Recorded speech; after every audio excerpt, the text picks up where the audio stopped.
God made drums too.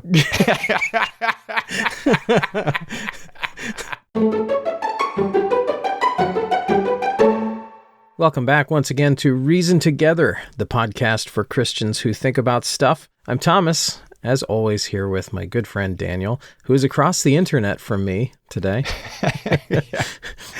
Not across the table or desk this time. Good way to put it, across the internet. Yes. I'm back home now, so we are not recording in person on this episode. Which I'm sure that our editor, Derek, is thankful for. It's a little easier. He has a different dynamic when last time we recorded. Yeah, I mean, not just the dynamic, but I mean the technical dynamic of it. Yeah. Well, it was a different dynamic in a way. It was outside of my routine, so I was having trouble thinking on that last one. If Tom said anything kind of strange in that last episode, give him grace. If he said something acutely sage, then you'd be like, wait. Wow, maybe that was the meeting of the minds there. Yeah, it could be. Anyway, but we are back. I'm back from our trip. Those of you who have been listening probably know that we were together at a wedding. Daniel and I were down in North Carolina, and our family kind of worked that into a 3-week trip in which we were reporting at a couple of churches about our ministry here. And so it was a big loop that we made from North Carolina over to Missouri, and then up to Michigan, and then down to Pennsylvania, and then back to home. So it was it was a big trip. We got to visit my wife's Amish relatives. Did I tell you about that? Yes, did you? I believe one or both of you had mentioned that in Michigan, right? Yeah, in Michigan, which we'd visited them before, so we do know them well enough, I suppose. Probably been a while, though. Yeah, as well as you can know an Amish family. They, of course, aren't on social media. They don't text or things like that. So, But they were welcoming of you, which that's a big thing. Sure, yeah. Yeah, for those listeners who may not know, my wife's family had been Amish years ago when they were young, newer parents. And that is when they left the Amish, when their children were still very little. And my father-in-law talks about his children a lot when it comes to reasons why they left the Amish. He didn't know what the future would be like for his children. So they, and amongst other things, of course, coming to an understanding of the gospel of the grace of God, they left the Amish when my wife was about 3 or 4 years old. And they were shunned for doing that. So basically excommunicated from the Amish church. They're, in a sense, treated as if they're dead. And they've made a lot of progress over the years with my mother-in-law's family as far as keeping some sort of relationship with them. And now it's really quite cordial in a lot of ways. And we do believe that some of them may perhaps have an understanding of God's grace in salvation. But yet they're still Amish because that's what they've always done. It's what they know. And of course, there are many of them who are still relying on their separateness for salvation.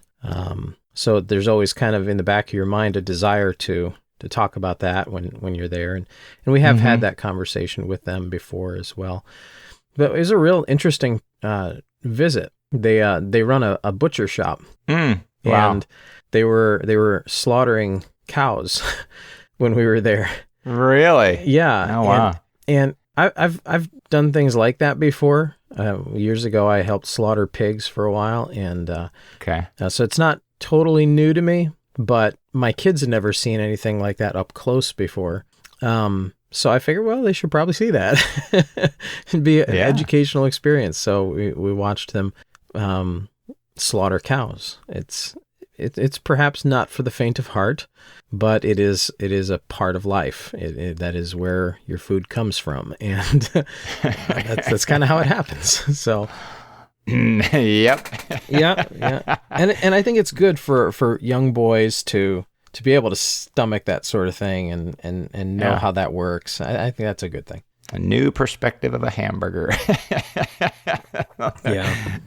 Never eat a quarter pounder the same again. Yeah. No, it didn't bother them. They were totally interested in it, and they thought it was real neat. So, yeah, they weren't like creeped out by it or anything. So good. I want I want to take just a second to thank our patrons over at patreon.com/reasontogether. All of you who have jumped on board to support us on on an episode by episode basis. We sure want to thank you for your support. And if anyone listening says, I like what these guys are doing, this is a help to me too, and you'd like to support us as well, you can go to patreon.com/reasontogether and sign up there for a tier level anywhere from $1 or $2 per episode to as high as you want to go. But thank you, patrons, so much for your support. Yeah, we do appreciate that. One thing I want to briefly mention about the whole Amish thing. My wife's cousin, Floyd. Have you met Floyd? Do you know? Mm-hmm. Do you know? Yeah, you've met Yes. Floyd. Yep. He actually produced a documentary. Yes, made a and I documentary. saw that. That was neat. Yeah, it's called The Ex-Amish of Maywood, Missouri.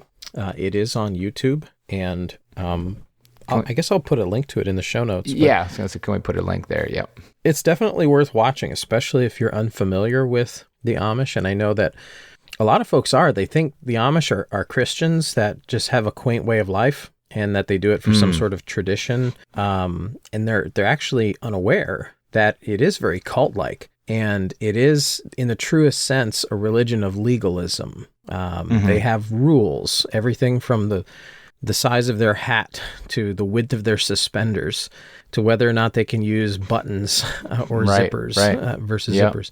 There are rules about everything, laws, you might say, for the efficacy of salvation in their mind, is what they think. So it's definitely an eye-opening thing to watch the documentary and to hear kind of the emotions that they had when they came to the understanding that they had been wrong and that what they learned all their life had been wrong, and the motivations they had for leaving the Amish. It's really, it's kind of an emotional story in many ways, and it was very well done. So check out Floyd's documentary there, The Ex-Amish of Maywood, Missouri. Yeah, it is a fascinating story. It reminds me in some way, I'm studying Esther here recently, and the people that God brings into play. And I had heard pieces of this story over my years here in the ministry here, and just fascinated to hear aspects of that Amish culture and life. But the documentary is just the different people that God brought, who witnessed,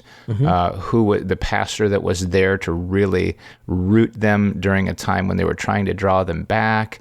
And just and hearing their personal testimonies, it was neat. Yeah, and it'll make you scratch your head in some ways, because kind of how it all started does not fit the standard trope that we hear and that we think of in our circles. And what I mean by that is the man that originally witnessed to my wife's relatives before they left the Amish, a man named Carl. He was, from what the story seems to indicate, he was not a church-going guy at the time. He was a professing Christian. Mm-hmm. He was not what you would consider a separated man by today's standards. And they even mention that at a point in the documentary as well. Right. But what's fascinating is that is the man that the Lord seems to have used to get them to start questioning what they thought and thinking about Scripture. And the guy ended up dying before he ever really saw the fruits of his evangelism there. But he just doesn't fit the bill for what we normally think of in evangelistic efforts, but yet the Lord used him. And now there are hundreds, perhaps even thousands of people by extension that have been influenced. Yes. It's pretty amazing. In the long run. Yeah. Fascinating story. Very good. Well, we have a list of things here, and I wonder if you want to, if you have a specific one you want to hit. At the bottom of the list is a couple. I don't know how, do you like poetry? I have a time or two in my life. I go through a phase where I might take interest in it. But I wouldn't say that I'm overly, excited about poetry. Yeah. I have written poetry in a time or two in my life. When I was in high school, I was actually published as a poet. Hey. Yeah. No, that sounds way more. I mean, it's a big, thick book with like thousands of poems in it. So, and mine is just like a little blurb in it. But, so it's not that big a deal. And in high school, we had to memorize poems. In fact, one of the ones you put on the list, If, was one that we had to memorize in high school. Oh yeah, that's a good one. And you see that in a number of books. But I wanted to share at some point. And today I just wanted to share those people who don't know. And I'm not, as far as, for those of you who don't know this poem, I wanted to share it with you. And I'm a real meter guy. And so that probably means that my depth of like understanding of poetry doesn't extend as far as some would like, like I'm not like the haiku and the different forms of poetry and different odd meters. That just doesn't really jive with me. I like something that's very metered and rhyming and it really flows nice. I like that. Maybe that's simpler poetry. But anyway, my daughter, like you said, memorizing in school, my daughter had memorized a poem and was reciting it to me one day. And man, this poem is amazing. It's by a lady, Martha Snell Nicholson. And the poem is His Plan for Me. And here, listen to it. When I stand at the judgment seat of Christ and he shows me his plan for me, the plan of my life as it might have been, had he had his way, and I see how I blocked him here and I checked him there, and I would not yield my will there be grief in my Savior's eyes, grief, though he loves me still? He would have me rich, and I stand there poor, stripped of all but his grace, while memory runs like a hunted thing down the paths I cannot retrace. Then my desolate heart will well nigh break with tears that I cannot shed. I shall cover my face with my empty hands. I shall bow my uncrowned head. Lord of the years that are left to me, I give them to thy hand. Take me and break me, mold me to the pattern thou hast planned. I just thought that was a powerful poem. I shall bow my uncrowned head and, cover my face with my hands. He would have me rich, but I stand there poor. His plan for me, are we surrendered to that? So anyway, if you're not familiar with that poem, that's one to add to the list you might memorize, have your children memorize. His Plan for Me by Martha Snell Nicholson. Yeah, I imagine that we can link to that somewhere. Sure, yep. Yeah, okay. So anyway, I won't give you any more today on the poetry side there. We'll cover different ones different days. But okay. So you had a correction on a previous, probably ought to cover that before it gets too old. Yeah, I can't remember if I mentioned it or not. Okay. Maybe I did already mention it. There was I had confused the origin of the phrase "my body, my choice," and that is attributed to the abortion movement, the pro-choice movement, not the Me Too movement, as I had erroneously said. So I was mistaken about that. So I figured I would correct that in the record before that gets too old. So. All right, and we had also mentioned this before that coming up on our newly designed website, we will soon be looking to add blog posts, so you can be looking that direction as we line up writers and things like that. Just looking for various articles there. I'm looking forward to that. Let's see. I want to ask about this one, and we have different tags on our conversations, and so it can say who it's from. Is it patron feedback? Is it from me? Is it from Tom? But there's one that's don't peek. I know which one you're talking about. And so if I open it, I'm like, oh, okay, I'm not allowed to look at this. I'm not allowed to think. And it's vague enough or strange enough that you're like, what? Yeah. So Can you clue me in here? Yeah, this is the prodigal son in the key of F. So, all right. So here's the fundamental difference between you and me is you link to poems that have real deep content, right? So this is a poem. And this is not a poem. No, I would say it's a creative writing, a creative retelling of the story of the prodigal son, where most of the words begin with the letter F. Okay. I don't know how long it'll take to read it. So if it gets too long, stop me. But I thought this was clever. Familiar. Okay. Yeah, you might have heard this before. Feeling footloose and frisky, a feather-brained fellow forced his father to fork over his farthings. Fast he flew to foreign fields and frittered his family's fortune, feasting fabulously with floozies and faithless friends. Flooded with flattery, he financed a full-fledged fling of funny foam and fast food. Fleeced by his fellows in folly, facing famine and feeling faintly fuzzy, he found himself a feed flinger in a filthy foreign farmyard. Feed flinger. Feeling frail and fairly famished, he fain would have filled his frame with foraged food from the fodder fragments. Phooey, he figured. My father's flunkies fare far fancier than the frazzled fugitive fumed feverishly, facing the facts. Finally, frustrated from failure and filled with foreboding, but following his feelings, he fled from the filthy foreign farmyard. Far away, the father focused on the fretful, familiar form in the field and flew to him and fondly flung his forearms around his fatigued fugitive. Falling at his father's feet, the fugitive floundered forlornly. Father, I have flunked and fruitlessly forfeited family favor. Oh, no. Finally, the faithful father, forbidding and forestalling further flinching, frantically flagged the flunkies to fetch forth the finest fatling and fix a feast. Flunkies. Faithfully, yeah. The father's firstborn was in a fertile field fixing fences, while father and fugitive were feeling festive. The foreman felt fantastic as he flashed the fortunate news of a familiar family face that had forsaken fatal foolishness. 44 feet from the farmhouse, the firstborn found a farmhand fixing a fatling. Frowning and finding fault, he found father and fumed. Floozies and foam from frittered family funds, and you fix a feast following the fugitive's folderol? I don't know what that word is. There's a word folderol here. The firstborn's fury flashed, but fussing was futile. The frugal firstborn felt it was fitting to feel favored for his faithlessness and fidelity to family, father, and farm. In foolhardy fashion, he faulted the father for failing to furnish a fatling and feast for his friends. His folly was not in feeling fit for feast and fatling for friends. Rather, his flaw was in his feeling about the fairness of the festival for the found fugitive. His fundamental fallacy was a fixation on favoritism, not forgiveness. Any focus on feeling favored will fester, and friction will force the frayed facade to fall. Wow.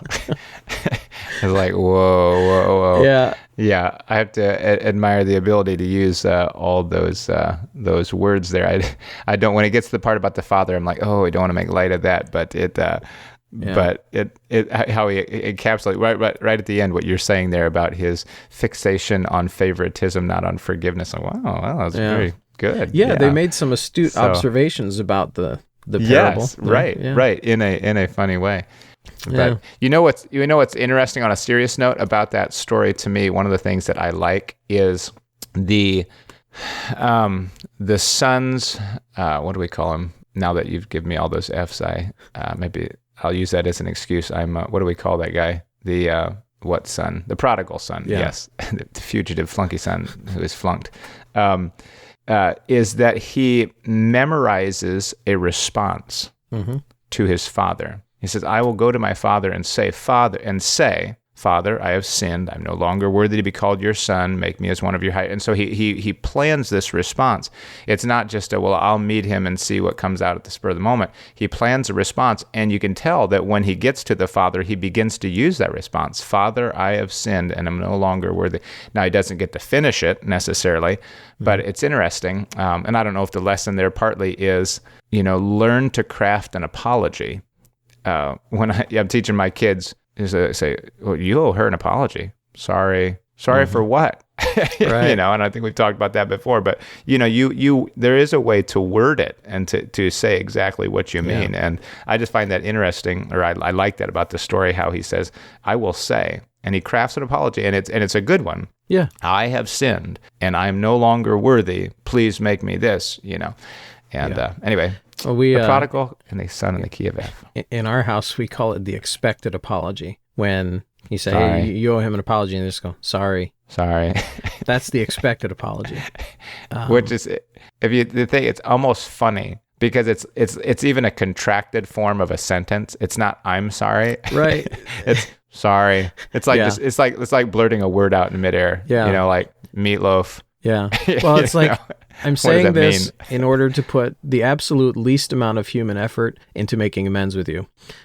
Right. It's just barely above a grunt. Right. And if history is any guide, they'll even find a way to shorten the word sorry to something that takes less effort. Yeah. Yeah. Similar to what it sounds like when you get up in the morning. Yeah. Or, you can't see it on the podcast because folks are just listening, but, even... Yeah. Nod. Yeah. That's how I wave at people when I'm riding my bike. Nod. I don't take my hands off the steering wheel. I just would raise my head, kind of point my nose up, be like, yeah, what an arrogant jerk, right? They're like, well, what am I supposed to nod my head? I get, That's anyway. That's because we know that if you try and wave, you're going down, right? When you get older, it's none of that. Hey, mom, look, no hands. Down the highway. Right. Keep a hold of it. Yeah. So, okay. All right. Let's see here. What next? Boy, there's this one about this Enneagram thing. Did I say that right? Enneagram. Yeah, I want to wait on that one. You want to wait on that one? Okay. Yep. That's a little tickler for a coming episode. Okay. What about the Enneagram? What about the sleeping on a disagreement one here? That one I think has a link that one of our patrons sent us to a podcast where they talked about that, and I have not yet listened to it. So okay. Maybe let's see. We want to deal with. Well, okay. Here's one that could probably take the rest of our time. And yes, we probably talked about something like this in the future. So if you happen to know what episode, let us know. Then I can tag future? That. But what's that? We've done it, I'm sure, in the past. We've talked about something about this in the past. Yeah. So if somebody says, "Oh yeah, that was episode 42," great. But that was a long time ago. Okay. Which one? But like some of my questions, it's got a lot of tangents that kind of are relative to it. But at some point I was thinking about this, and what is the balance of being governed by other people's perception of us? Let me give you two examples of this. On one hand, Jesus is eating with sinners, and of course the Pharisees, why is he eating with sinners? And Jesus obviously doesn't care what they think about what he's doing. In fact, he'll even rebuke them, say, "Well, I've come to heal the sick, not the ones that are whole." Whatever. So he doesn't obviously respond to that one. There's another time where he defends his disciples for the rubbing out the corn, and not washing their hands. But then if you go to Acts 21 through 24, Paul comes back, and some leaders of the church say, "Look, people are informed of you that you say this, that you actually teach contrary to the law. So here, take these guys who are, however you put it, being purified, and they make a vow with them and go with them to the temple. So the optic is good, right? That you're going with these men to do things that Jewish men do, that are devout, and you're doing things according to custom and law. And so then the people will feel better about you." Well, in the end, that really doesn't work. Because he goes, and the Jews still see him. They make an uprising in the temple. They drag him out, probably near, want to beat him to death. And then he's rescued, and then he speaks to them in the Hebrew language and all that stuff. But in the end, I have to look back and go, I don't know if that plan really worked to try to say, let's mitigate the people's perception of you by doing a certain thing. Take these guys with you and follow this plan. They believed wrongly about Paul. They still believed wrongly about Paul. They were going to spread lies about Paul and raise an insurrection and kill him if they could. Yeah. So what about people's perception of us? Do you try to mitigate perceptions and say, that's not a good optic, and I better not do that? Or do you just go, hey, look, I'm eating with publicans and sinners because it's the right thing to do. Yeah. Whether you like it or not. And I do think we have talked about this before, but this is a classic reason together question, because there's no simple answer for it. It's not this cut and dried. Oh yeah, well here I remember this. I learned this in Bible school. Boom, boom, boom. Here's your 3 points, and you're done. Yeah. No, there's no simple answer for it. In fact, it kind of came up last week, or I guess that was the beginning of this week, where we went to visit the Amish relatives. Okay, so yes, right. My wife took off her earrings before we visited them, and we dressed somewhat plainly, which I guess isn't hard for me. I kind of already have a lot of gray and muted colored shirts and black shirts and stuff like that. And but my wife likes patterns and colors and stuff like that, but she didn't wear, any patterns or anything like that, because the Amish would find that highly offensive, maybe not highly offensive, but somewhat offensive. And it would affect our ability to really be an influence. Because they already think that because we're not Amish, we live terrible, wicked, awful, licentious lives. The reason you're not Amish is so that you can have the conveniences of the world and have those things. Right, okay. Yeah. And I forget what it was we were talking about in the car on the way there, but I asked my wife, I said, so how far do we need to go with that to appease them? At a certain point, they're just being ridiculous. Because ideally, of course, they would want you to dress, they would want you to dress in, pants without buttons or whatever it is, and sewed a certain way and of a certain fabric and of a certain color and wear a hat and if all I did was try to appease their view of me and manage their perceptions of me, I might as well just become Amish. That's right, because you'd have to be one of them in order to meet their approval. Right. So at a certain point, when have I gone too far? I do think trying to manage perceptions is wise in some sense, just to be able to speak some influence into their life. But after a while, you're just a panderer. If you're appeasing them so much, you can become just a panderer, and you basically stick your finger into the air to see which way the wind is blowing, and that's what I'm going to do today to appease other people's perceptions of me. We don't want to do that either.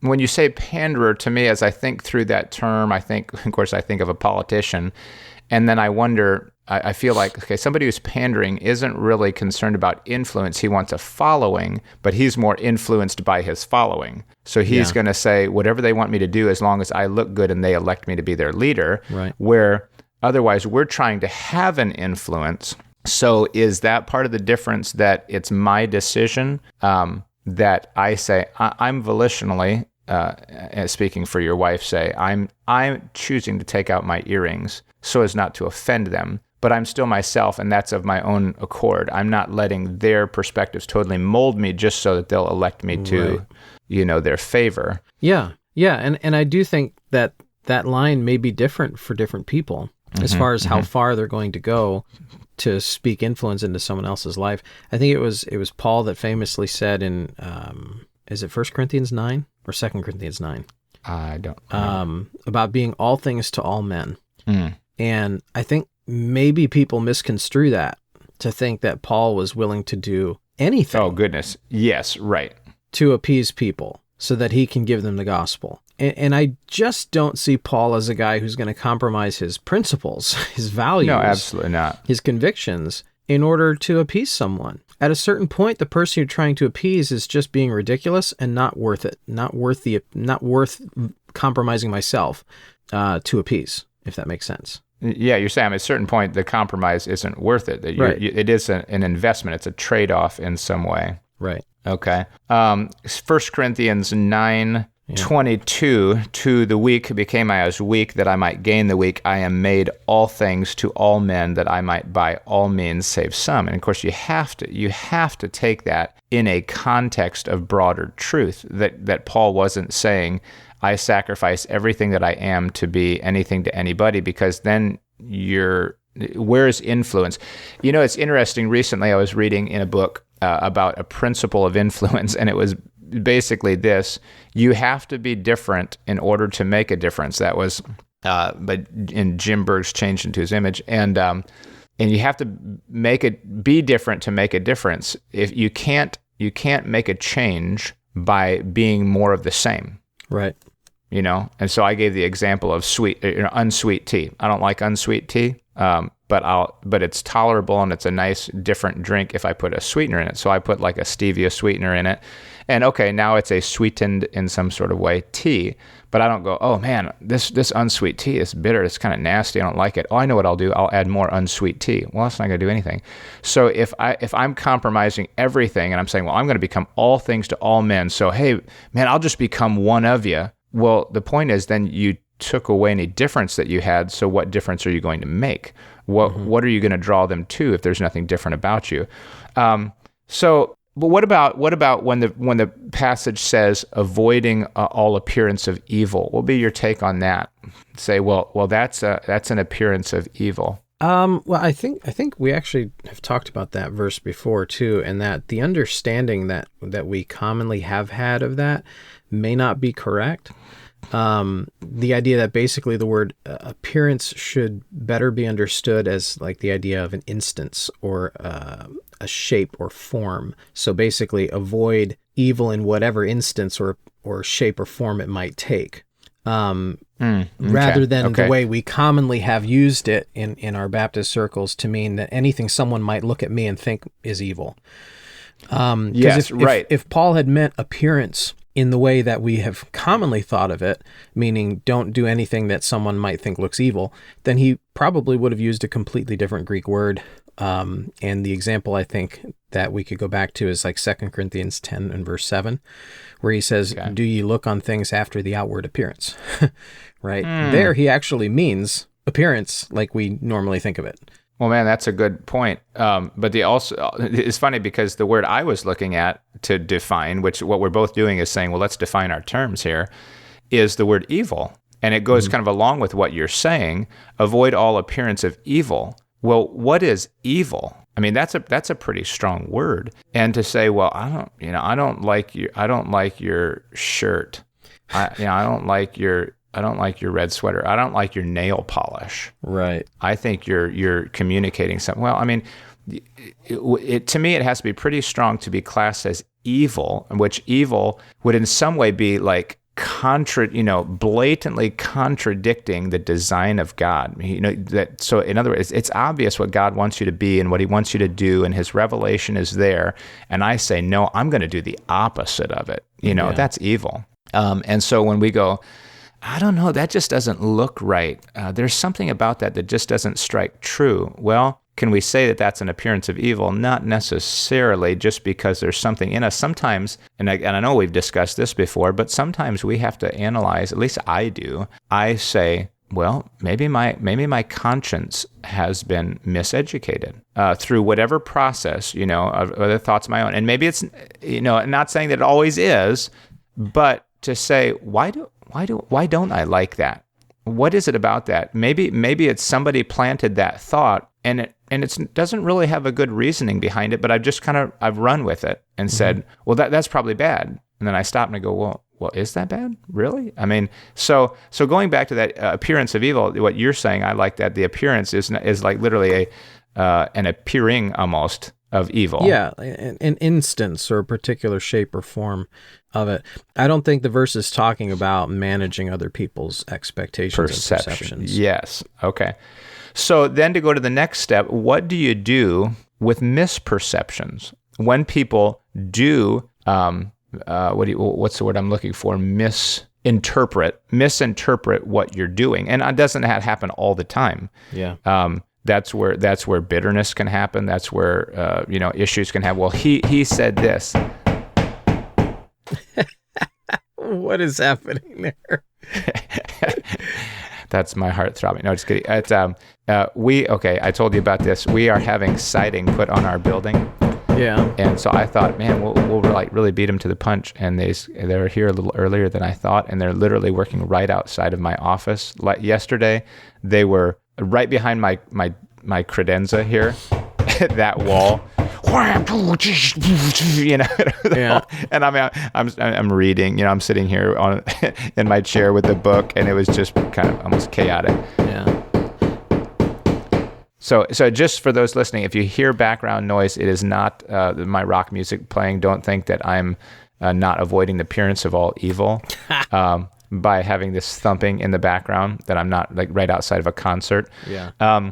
So what do you do with misperceptions when someone, sees you as doing something or meaning something that you don't mean? And honestly, boy, this could go into the after show with another question that we have that to me really kind of dovetails right with this. But do you clarify? Do you go out and try to clarify to people, no, this is what I mean. This is why I'm doing it. And if it's clarifying, how? Yeah. How do you clarify? Do you clarify it by defense or by deference? By saying, okay, I'll change my behavior. Okay, if you see it that way, I'll change. Or do you say, no, what I'm doing is fine, and here's what I mean by it? Or do you just dismiss it and be like, I don't care what they think? Yeah. Well, I think it kind of depends on who you're dealing with. Some people misperceive. I think that's very true. Some people misperceive you because they want to misperceive you. They want to, absolutely. And at that point, I think it's fair to say, I don't see a need to defend myself to you. I will defend the Lord, but I don't see a need to defend myself to you or explain my actions to you. That's a good distinction. I think there could be a difference there where you might defend the Lord versus defend your own actions. Right. But I think in other cases too, deference is also not necessary, because if someone is really so of such fragile constitution that the only answer is to defer after having spoken with them, if they're not willing to even understand where you're coming from or why what you're doing is right, I don't know that deference is really even a good thing. Well, so then that's going to bring into play... Assuming you've had a conversation about it with them. Okay. And you have mentioned the issue, and I've remembered this, about the charitableness of brothers. Mm-hmm. And do we have to disqualify, do we have to qualify everything we say, or can we have charity? So I kind of remember that conversation. Yeah. But obviously some people are uncharitable. They don't... That was about disclaimers. Okay. And so they want to think poorly of you. And you're saying you don't really have to defend yourself there necessarily, or especially you don't have to defer. But what about the passage then that says, well, if meat maketh my brother to offend, I will eat no meat while the world standeth? I mean, if that offends him, then I won't do it. Where does that come into play here? Because that sounds like the opposite of what we're saying, that, you just keep going on with what you're doing, whether they like it or not. Well, I think there has to be some sort of presumed conversation in there that you've had with that brother. Okay. If you're eating meat that was offered to idols, which Paul establishes there's really nothing wrong with that. You're not the idol worshiper. You're just eating the meat that was later available. If you've had a conversation with a brother and he's still convinced that you shouldn't, he's telling us there to, what I'm saying is that there's a presumed conversation, I think, that needs to be had. Now, I think in some instances, you haven't had a chance to have a conversation with someone or explain your position, and deference might be a wise idea. You haven't had a conversation yet. Mm-hmm. But I think what's presumed necessary is that you have to at least talk with someone. If it's going to become a matter where you might disagree with them or you have to work with them in some sense, talk to them. And if they're a reasonable Christian, they should come to the same understanding. Yeah, but I mean, if they just feel like, if their conscience has been, if they're young, or if their conscience has been educated a different way and they are offended by it, what you do causes them to stumble, and maybe that's the point of definition, and we need to say, what does it mean to cause them to stumble? Then what do we do? If they say, that, Abercrombie and Fitch shirt you wear to me seems worldly, or that, whatever, what you do this, or you play with, I know that you play with regular playing cards.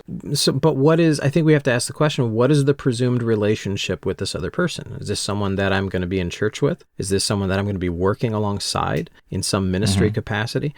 Honestly, there are people that would be offended by the color dress shirt that I wear sometimes. Right. Yes, I know. Yes. Which is a poorly absurd. Educated conscience. Right. And if that is someone who, and this is going to sound harsh, if that's someone who's worth it practically at the moment, I see deference as a possible option. You know what I mean? And I'm speaking coldly and objectively here in a very practical sense. If that's someone who I need to minister to right now, if that's someone that is part of my life right now in a way that I can't alter, if that's someone whose constitution requires me to, in some sense, work on them and help them, then I see a possible option there in deference. But I mean, if there's someone that I'm not going to ever see again, if there's someone that really doesn't require my influence in their life at that moment, I don't see any need to defer. That's an interesting thought. I'd have to think on that some. I think another thing to think about is, what does it mean to offend? We use that term, we go, I'm offended, meaning like I am irritated and I disagree with you. But offend, the biblical term offend literally means to cause to stumble. Yeah. And the biblical, passage dealing with that is, okay, I eat meat to an idol, so that brother may feel like, well, I guess I could do it too. And so he does it, but he still isn't convinced in his conscience that it's right. And so now I'm encouraging him to act contrary to his conscience. That, I think, is the idea of stumbling. I'm causing him to, do something that he still feels like is wrong. And so in that way, it's injuring his conscience. When somebody just says, I don't like your shirt. Right. Well, that doesn't mean that it causes them to go out and wear a shirt like that. Right. It just means they don't like it and they don't agree with it. Right. Well, that's not the same thing as the biblical offense. Right. But do you also think there's a matter of degrees involved here, that in some sense, meat offered to idols is a more serious conversation than the color of your shirt? Do you think there's a matter of degrees there? Well, in some ways, it may seem like it on a practical level. Yes, because we're talking about demonology, essentially, the way the man perceives it, that was to an idol, that was to a false god, and I am a child of the God, versus a color. I certainly could see a matter of degrees, yet to the person maybe who struggles with it, it may not be so much a matter of degrees. And I know of someone who in the past, had to work through things like that, like the color of clothing, from a sincere perspective. Well, what I mean, I guess, is that, historically, independent fundamental Baptists have argued issues over ladies with open-toed shoes, and then it later became the exposed heel, because that was popular for a while with certain types of shoes. And then wireframe glasses on a man were considered terrible, like you were just awful if you wore wireframe glasses. These are actual issues that Baptists have lambasted each other over in the past. And at a certain point, you got to say, you know what, you're pathetic. That's ridiculous. Go away.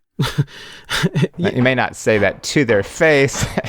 No, you might not, but the sentiment is certainly there at times where it's like, where at a certain point, I don't think deference is a good option. At a certain point, people need to be made aware that there's silly little things like that are just ridiculous and don't require even a moment of conversation. Now, I still think the conversation could be helpful in the sense that if they were, it's different too, I think. There, what you're saying is, okay, this deserves no conversation, is the difference, I would say, between a Pharisee and a common Israelite. A Pharisee should know better. You're a student of the law. You're a leader of people. You're an influencer, and you're binding heavy burdens on people. Mm-hmm. If you're talking to somebody who sets up this manipulative, authoritarian, micromanaging structure that says, I will tell you how to live your life, and then they come up to you to try to impose their structure on your life, and you'd be like, look, I'm not buying into it. Right. I can kind of see this dismissive attitude toward them, but someone who lives under that structure, who feels like, well, it seems like the man of God has told me to do a certain thing, I just don't feel right not doing it, then you can begin to reason together with that person and say, but look, where's the scriptural foundation for that? So what does God really want us to do? The difference between the victim and the perpetrator. Yes. So you're saying to have the conversation and possibly defer with the victim. Yeah, and I don't know, say even defer, but to have the conversation, to try to reason together through it with them. But to the perpetrator, you feel like, come on, you know better. Yeah. You're smart enough to know. So that's fair.